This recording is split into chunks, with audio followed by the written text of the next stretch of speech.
Mama stuck her head out into the living room and said, "Byron, I want you and Kenny to go up to Mitchell's and get some milk, and a loaf of bread, and a can of tomato paste for dinner." She waved a little piece of paper at us that had the grocery list written on it. "How come Kenny can't go by himself?" "Byron, I want half a gallon of milk, a loaf of bread, and a small can of tomato paste." If you asked Mama why you had to do something and she didn't feel like explaining, she just repeated herself. She was chopping onions for spaghetti sauce, and I guess the tears made it so she didn't feel like talking.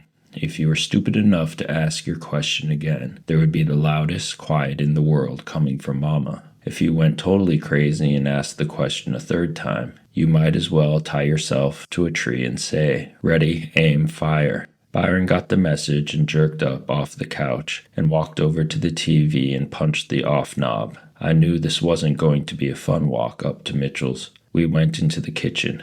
"Give me the money. Just sign for it." "Just what?" "Just tell Mr. Mitchell you want to sign for it." Mama kept whacking the onions. "What? Just go in there and tell Mr. Mitchell I want to sign for some food? Your daddy and me made all the arrangements last weekend, Byron. Mr. Mitchell will let us sign for groceries until payday. Lots of people do it. A half a gallon of milk, a loaf of bread, and a small can of tomato paste." Mama started chopping the onions a little harder. "So, I ain't got to give him no cash?" Whack, whack, whack. All of a sudden, Byron's face jumped like a bell went off in his head. "Wait a minute, I know what this mean. We on welfare, ain't we?" I held my breath. If I found out we were on welfare, I was going to really have to get ready to be teased. "No, we're not on welfare." "I can't believe it. You really gonna start serving welfare food in this house? You really gonna make me go embarrass myself by signing a welfare list for some groceries like a blamed peon?" I guess Bai hadn't been counting how many times Mama had repeated herself. She smacked the knife on the kitchen counter and jumped right up in Bai's face. "Listen here, Mr. High and Mighty. Since you just got to know food is food, you've eaten welfare food in this house before, and if need be, you'll eat it again. Don't come playing that nonsense with me. I already told you this was not welfare food. You've got about 5 seconds to have that door hit you in the back. Kenny, move." Bai pouted and walked real fast up to Mitchell's, so I had to kind of run along to keep up with him. He didn't say anything while we got the stuff Mama wanted. He just snatched the things off the shelves. Then he dropped the bomb on me. "You go get in line and hold our spot. I'ma look at some comics for a minute. When you get up to the register, I'll come and tell 'em how we gonna pay." Aw, man, I knew what that meant, but I'd figure out a way not to get embarrassed. He was going to hide until after I'd signed for the groceries. I was going to be the one who got embarrassed. I couldn't argue or anything, so now it was me who was pouting. Byron disappeared around the comic book rack. "Hi, Kenny." "Hi, Mr. Mitchell. This all you want?" "Mm-hmm." He took the groceries and rang them up on the cash register. "That's $1.23. I saw Bai's head come peeking around the comics. This has got to go on the welfare list," I said, kind of quiet. Mr. Mitchell twisted his face up. "On the what?" I said real low, so only Mr. Mitchell could hear. "We just found out we got put on welfare, and we've got to sign this food up on the welfare list." Byron's head disappeared again. Mr. Mitchell laughed. "Kenny, this isn't a welfare list. It just means your daddy's gonna pay all at once instead of a few times every week." "Really?" Mr. Mitchell reached under the counter and opened up a little brown box. He pulled out a bunch of yellow cards, and I could see Watson was written on the top of one of them. He wrote $1.23 on the first line and said, "Sign here." Then he pointed to a spot next to the $1.23. I wrote Kenneth Watson. I gave him back the pen. "That's it. That's it." He put the groceries in a brown paper bag and handed them to me. "See you, Mr. Mitchell." The second I walked out of the store, Byron was next to me, and he was in a lot better mood. "Man, I can't believe it. We just had a chance to get a bag full of free food, and all we took was some stupid milk, a loaf of bread, and a can of tomato sauce." Byron's good mood started getting to me, too. He was smiling and even putting his arm around my shoulder as we walked. I couldn't help myself. I felt so grown up to have Bai walking with me like that. I started laughing right along with him. His mood was so much better that he even took the bag of groceries from me. Most of the time, when Mama made us go to Mitchell's, Byron would make me carry the bags from the store right up to the front porch. Then he'd take them from me so Mama would think he'd carried them the whole way. But now he started carrying them 4 blocks away from home. This is too much. All you gotta do is sign that stupid card and that old fool Mitchell will give you what you want. Too much. Now that Bai was happy, I had 2 questions I wanted to ask him. First, he'd said a word that I'd never heard before, and since he said it in front of Mama, I knew it wasn't cussing. As we walked home with his arm around my shoulder, I thought I might get a real answer from him. Byron, what's a peon? A peon? Didn't you see the Magnificent Seven? Peons was them folks what was so poor that the rich folks would just as soon pee on them as anything else. I knew this had to be a lie. You could get yourself in a lot of trouble if you listened to half the stuff Byron said. But I asked my next question anyway. What do you think the welfare food was that Mama said she gave us? I wish I hadn't asked, 'cause this brought back his bad mood. He took his arm from around my shoulder and said, I know what it was. He handed me back the groceries too. Don't you remember how some of the time Dad sneaks up in the morning and goes in the kitchen, and when he comes out there's a big jug of milk? Ain't you ever wondered where that milk come from? You ever see any others on Dad? That milk come out of one of them big brown boxes they keep up on them high shelves. Pure D welfare food. And don't you remember that cheese? Who ever heard of cheese coming in a box as big as a loaf of bread? You ever tried to pick one of them things up? Real cheese come in hunks or slices, not no bangled loaf that weigh 40 pounds. I always thought there was something strange about that mess, and now I know. She been sneaking us welfare food. Pure D welfare food. The cheese tasted okay to me, except for a big powdery lump every once in a while. Dad's milk was all right too, but to try and get Byron back in his good mood, I acted real disgusted and said, "Aw, man."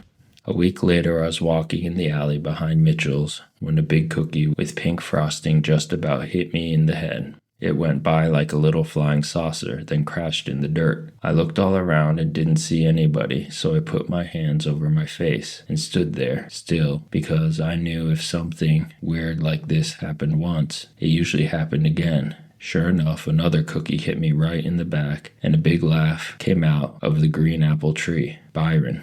He dropped out of the tree like a superhero. He had a great big bag of cookies in one hand and a green apple with a giant bite out of it in the other. Want some? Bai tipped the bag of Swedish cream cookies at me. I knew this was a trick. The bag must have been empty, but I looked inside anyway. There was still a half bag of cookies. Thanks. I grabbed 2 of the cookies and looked at them real good in case Bai had put bugs or something on them. They were clean. But I still kept waiting for the trick. Why would Byron waste 4 good cookies on me?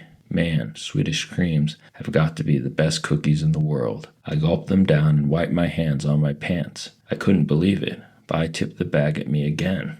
He jumped up and snatched a green apple off the tree, checked it for wormholes, then handed it to me. You best eat some of this. Them Swedish Creams is good at first, but they get kind of thick in your throat after a while.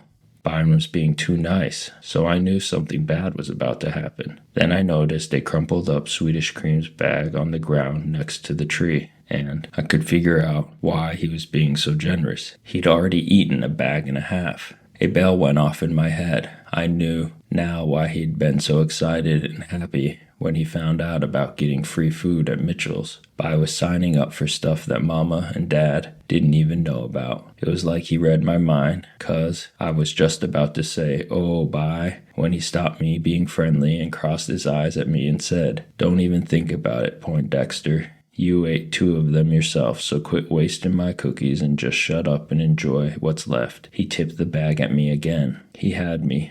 I couldn't tell on him, or else I'd be in just as much trouble as he would. I took another one. Bai went over to the green apple tree and slid his back against it until he was sitting down. I did the same thing right next to him, and we sat together munching. I wasn't used to being this friendly with Byron, so I guess I was kind of nervous and didn't really know what we should talk about. Bai just sat there, chomping down apples, so I tried to think what him and Buphead would talk about when they sat around like this. Finally, I said, "Oh, so Bai, how about you and me doing a little cussing?" He twisted up his face and said, I thought I told your narrow behind to shut your pie hole and eat the stinking cookies. Now do it. I got a huge smile. Those aren't real cuss words, but, man, they're close enough. Look, Bai pointed up at a telephone wire, where a big bird sat. The bird was about the size of a pigeon and was grayish-brown, with a long ponytail hanging underneath it. Bai jumped up and said, That's a mourning dove. They're the coolest birds in the world. Don't nothing shake them up. He threw a Swedish cream at it. The cookie zipped right by the bird's head, and all the bird did was raise its wings once and look behind it. He threw 3 more cookies at the bird, and it still didn't move. When Byron's 4th Swedish cream left his hand, I knew that if the bird didn't move, he was going to get whacked. The cookie popped the bird smack jab in the chest. The bird's wings both stuck out to the side, and for a hot second, with its tail hanging down and its wings sticking out, that it looked like a perfect small letter T stuck up on the telephone wire.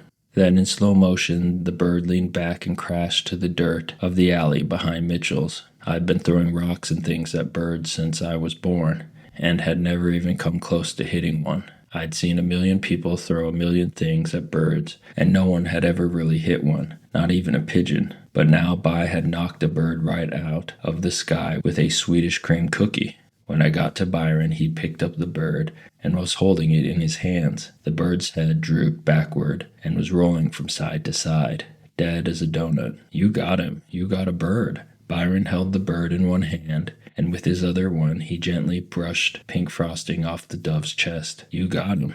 I've never seen a bird get. I looked right at Bai, and his face was all twisted up, and his eyes were kind of shut. He dropped the bird, walked over to the green apple tree, and started throwing up. I stood there with my mouth open. I couldn't believe Byron was starting to cry, and I couldn't believe how much vomit a bag and a half of Swedish creams and some green apples could make. When it looked like he was done, I walked over and put my hand on his back. As soon as I touched him, he popped me in the arm, hard. Bai, what? He picked up a rotten apple and threw it at me. Get out of my face, clown. What you staring at? Them apples got me sick, you little cross-eyed punk. Get out of here. Rotten apples started coming at me real hard and fast, so I left. It was hard to understand what was going on with Byron. Some of the time, if a genie came and gave you 3 wishes, you wouldn't mind using all 3 of them to wish some real bad stuff on him. Not stupid things like that woman in the fairy tale when she wished her husband had a sausage on his nose either. I mean stuff that would make Byron hurt so much that he'd have to think every day about how mean he is. If he just had a sausage growing off of his nose, people might laugh at him behind his back, but no one would have nerve enough to tease him to his face and call him weenie nose or something.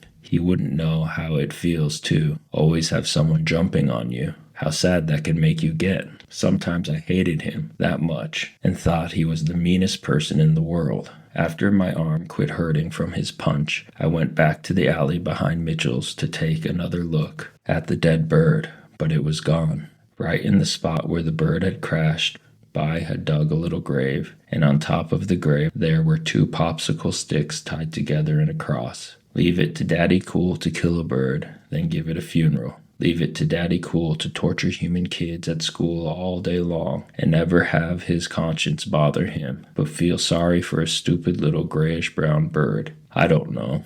I really wished I was as smart as some people thought I was, 'cause some of the time it was real hard to understand what was going on with Byron.